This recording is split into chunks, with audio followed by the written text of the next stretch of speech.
Hello, everyone out there. Thank you for watching the Fear Fighter podcast. This is Dr. Chandra Smallwood from her couch with her very pregnant belly right now. So, I want to talk about a few things today. One, AI and mental health. Two, pregnancy. Three, just all sorts of different stuff. Anyway, so let's go. Let's get at it. So, okay. I am 7 months pregnant. I am 30 weeks, between 30 and 31 weeks. I cannot wait to get this baby out of my stomach. Whew, I just cannot wait. Just a little update on the situation with my baby's father.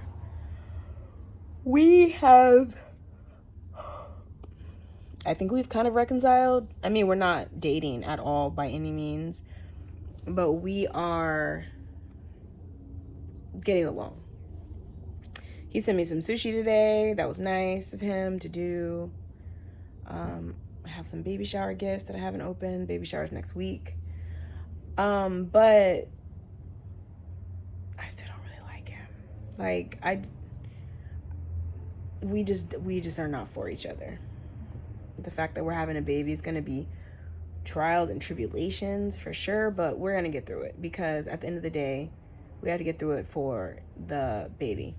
And, I feel like this. I don't know.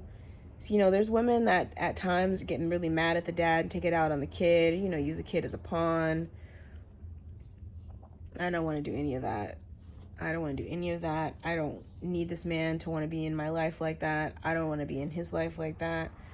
I don't need anything from him except for him to be a good father. That would be perfection. You know what I mean? Perfection. Because I've been through all the feelings. I've wanted to abort the baby. I've been worried about having to see this man's face every day in the baby. I wanted to change her name. I wanted to give him the baby. I wanted to keep him from the baby. I mean, I've been through so many emotions, but, I'm still pregnant. So a lot of that has been hormonal. At the end of the day, I want just everything to be as good as possible. Copacetic. That's what I want. Anyway, so I've been looking at some ChatGPT, and there's so many AI things going on. So, I don't know if anyone has tried it, but there are AI apps that for therapy and for mental health. There is a shortage of healthcare professionals, practitioners in the United States. There's way more people with all sorts of things going on in their brain, for all of them. Excuse my yawns. This pregnancy makes me tired. There's just not enough people to help others. There's a lot of people that are going through stuff. I did read an article that said that we are not as mentally affected by COVID as was recently thought. I look at it as we've been going through stuff for years now. So COVID was just another thing, and then COVID went away. I think if COVID was still around, we'd be like, whoa. But it was a shock. It was here. Now it's just endemic. I guess you could say it's endemic in the population. We'll get our COVID shots every year with our flu shots. They'll probably end up combining them or something. Who knows? Now there's RSV shots. What I think is awesome, because RSV, respiratory syncytial virus, causes a really bad colds in kids and adults, and usually in the summer. But I think after this COVID situation, people are not really trying to get extra vaccinations just because. So now they're starting to use AI for therapy. And I think to myself, don't you want to talk to a person who's had real experiences in life? But then maybe not. I've seen therapists in the past, and they weren't great. And I'm not saying anything bad about therapists, because I love them and I talk about mental health, and my cousin's a therapist and all sorts of different things. But I think just like maybe the man in your life, the therapist in your life, you got to kind of, pick and choose a little bit. Because everyone is not for everybody. Those therapists could have been perfect for someone else. One therapist was eating through our session, and I was just like, that's weird. Another one blew up this big inflatable hammer and wanted me to hit stuff, like hit soft stuff with the hammer around the room. And I was like, to let out anger or whatever. I was like, nah. I mean, I did it, but I felt super uncomfortable and I did not want to do it. And I don't think I saw her too many times after that, because that was like, it's traumatic, taking this hammer and hitting stuff. I mean, it's one thing if you go to a room and you throw glass at a wall and you see it break. People like that. We like the sound. We like the look. We like the fact that the harder we throw it, the more it shatters. But inflatable hammer? No. So, but what about using AI? When I think about it though, because just like physical fitness, mental fitness is a workout. Something we have to continuously stay on. We can't ignore our mental health. And I think people, maybe because we're always thinking, always in our mind, that we think that we're doing the healthy things to work things out. Or I don't know, because we work out so many things every day, like that's just enough practice. But it's not, because we have to do that at times where self-care is the main objective, right? Like where we aren't just making decisions for the lives of ourselves, our children, our pets, our family members, that we're making decisions that are impacting the health of our brains and our mental health, which also affects our bodies, and vice versa. The things we do to our bodies also affects our mental health. So when I think about, the fact that there's a shortage of clinicians, there's not enough time in the world, and sometimes at 3 a.m, mental health starts creeping up, and you need somebody potentially. I mean, it may not be bad to have some kind of AI there helping you, especially if it's something you're used to, if it gives you different things to try. Why not? I use the Calm app mostly just to listen to the calming music, but sometimes I've listened to the meditations and the stories. I play it for my daughter when she's trying to go to sleep sometimes. She really likes the music. But she's not really into the stories yet. So, I think that's really helpful. But I don't know, would I turn to an AI, a bot, to talk to me when I'm feeling certain ways? And honestly, I don't think it would hurt. I think if people have issues, if you're like, say you're in another country, you're somewhere far from your therapist, if you have a therapist, you don't really have places to go online where you're seeking help. If you have an app that helps you and talks to you, and helps you breathe, or helps you, think your way, do different things, or you're having some cognitive behavioral therapy, or, some other type of therapy through an app while you're away, I think that's good for your mental, right? Like, as well as things like eating correctly, sleeping, exercising, all that stuff, it all works together. But why not? They keep talking about this Lumen app, but I can't seem to find it anywhere. The other thing that I saw that I thought was super interesting, that I really don't know about, if I think it's even, I don't know, it's weird. It's called a prescription digital therapeutic, right? So it's funny because they talk about it like it's a medication, like how it has lack of side effects, lack of drug-drug interactions, but it's not a medication at all. It's like a computer game.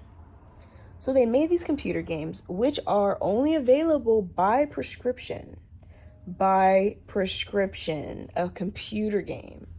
I wanted to try it out. One of them, there's many of them.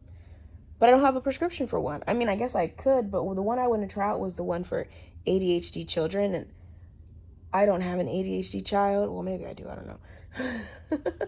But, I don't know.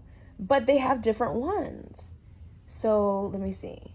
The ones that they talked about mostly. Okay, so there are two main types of PDTs, prescribed digital therapeutics. The first one delivers standardized versions of behavioral therapies that are already being used as part of a clinician-delivered treatment. So you're seeing someone, but you can't see them all the time. So this is something that they'll give you to help extend their therapy with you. And then you have the second one is custom designed software that offer novel treatments not traditionally delivered through clinician-delivered care because those modalities require complex algorithmic computations. So to me, that sounds like these video games adapt to the person using them, based on the choices that you make throughout the game, which is interesting. And that's where the one that I wanted to try was. It's called Endeavor RX, a video game for ADHD that targets the areas of the brain associated with attention function. Isn't that interesting? So there are currently 14 of these PDTs for use across 11 disease states. There's multiple for diabetes. And I'm just like, this is amazing. So I'm gonna actually see if I can I'm just gonna see if I don't have any of this stuff.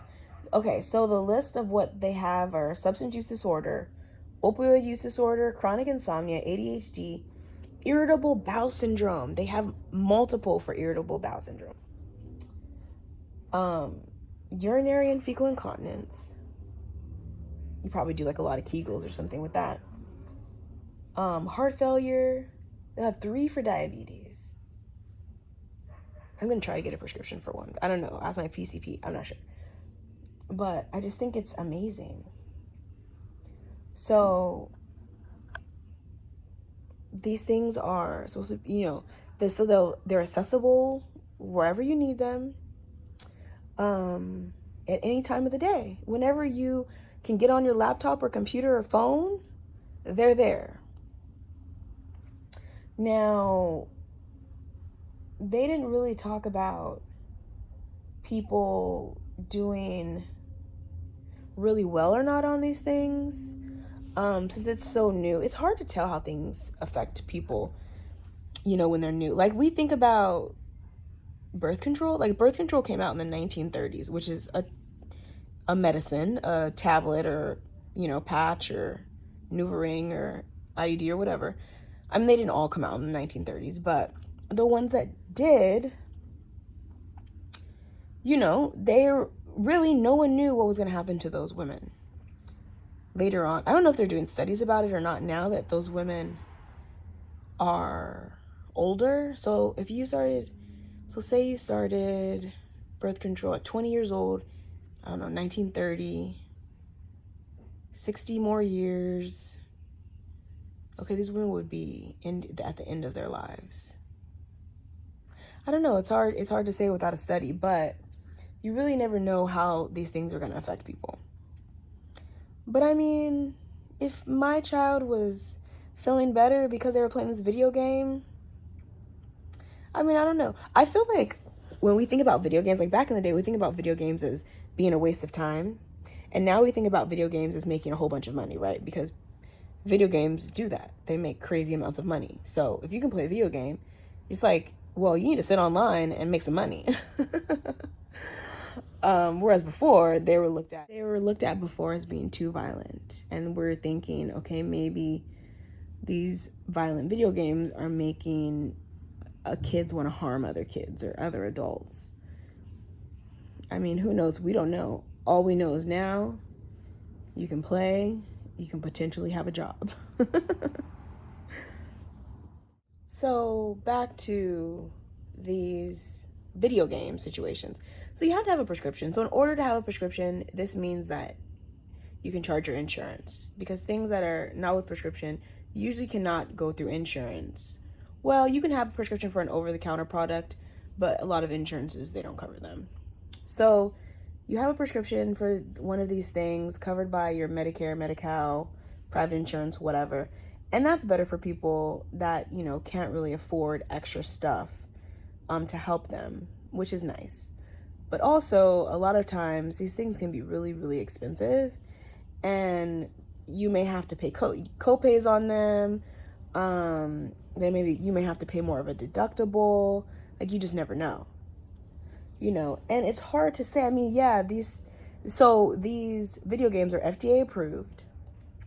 They've been made by physicians or researchers, and there's been a lot of energy and attention put into these mechanisms. But sometimes they're just, I wouldn't say they're just for money, but how do you price something that's digital? Like, it's one thing to price a product that has to be made, but if it's digital, technically it exists all the time, right? It's once you make it, it's there forever. It's not like there can ever be a shortage. So what's the point of even charging? I mean, I guess, yeah, someone has to make it. And I guess there's probably the R&D, the research and development on it. And those have to be paid for.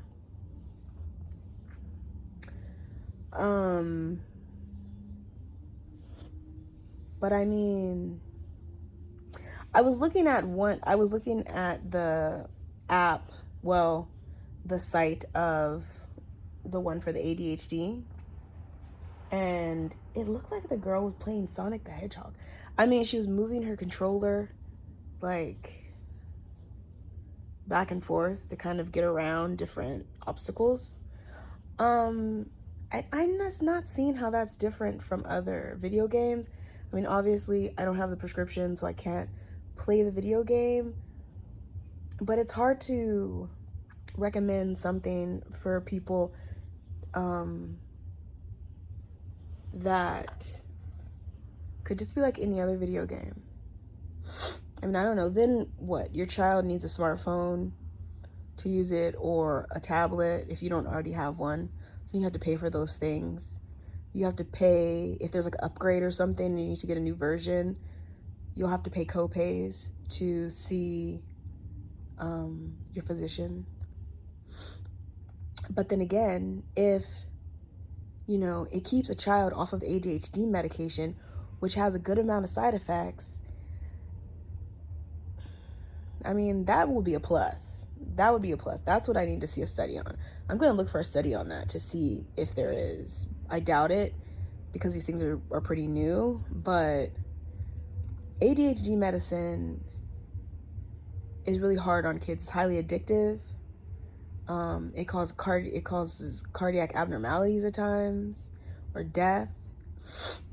One of the ladies that's in my hypertension clinic, she is on an ADHD medication, and they raise blood pressure. So, I mean, but she's been on it for so long, it's like, well, we're not going to just stop it. That's not advisable. But, I mean, this could be the main reason why her blood pressure is high. Who knows? Risk versus benefit, though. Because what is she going to do after we take her off of it? After she's been on it for, I don't remember how many years. I feel like it's over 10 years, though. So, as a pharmacist, I mean, I think that non-prescription medication is a great thing. But it's hard to say that having a child sit sedentary, playing a video game, is a better alternative. Like, there would have, like, every time they feel a certain way, you give them this video game. I mean, to me, it sounds like a reward.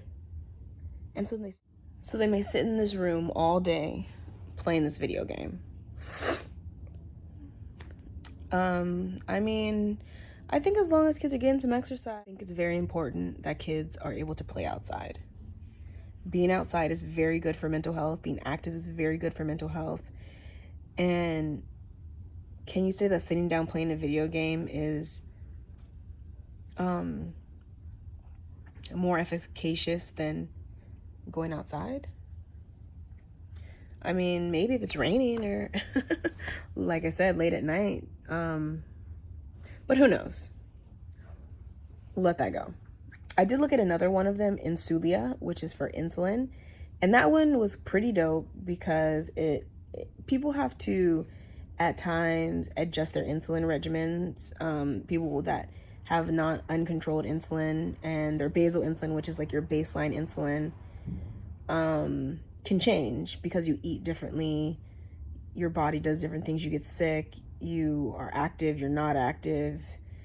You know, you live life differently every day. So the amount of insulin you need may change.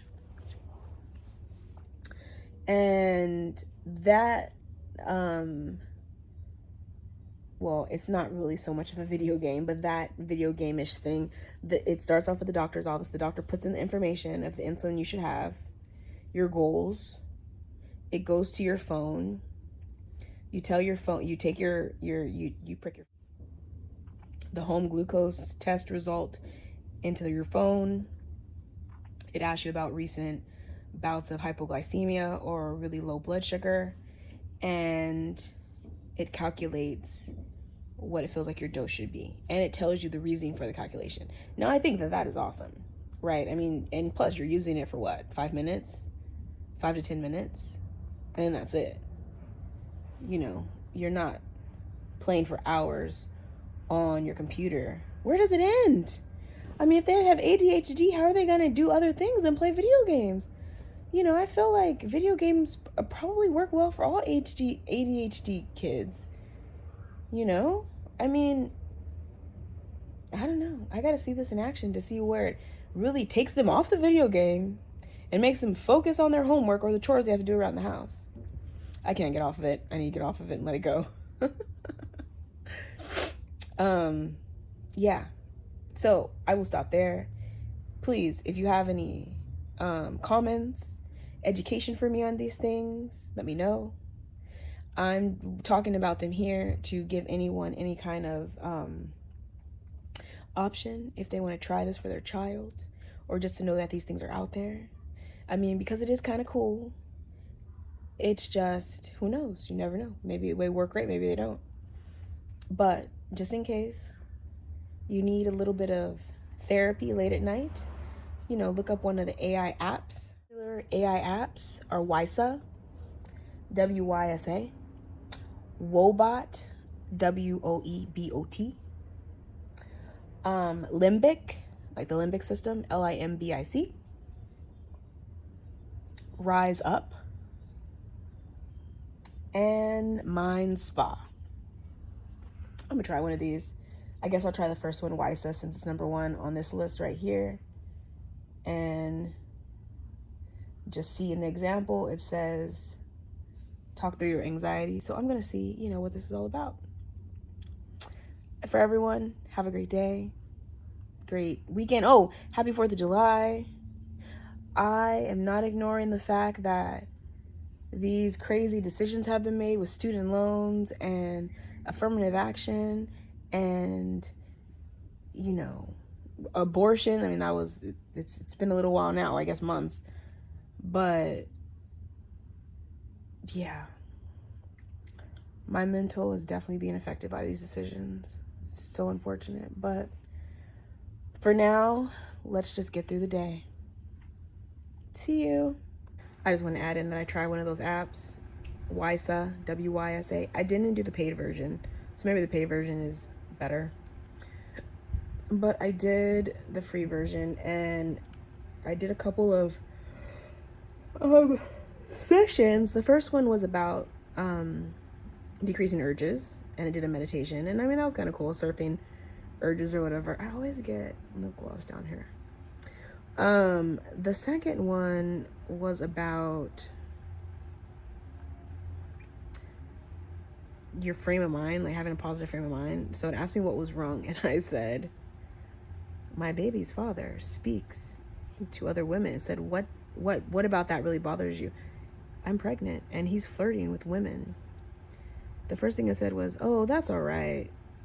And then said something about people have thoughts like that. And I was like, nope, this isn't for me.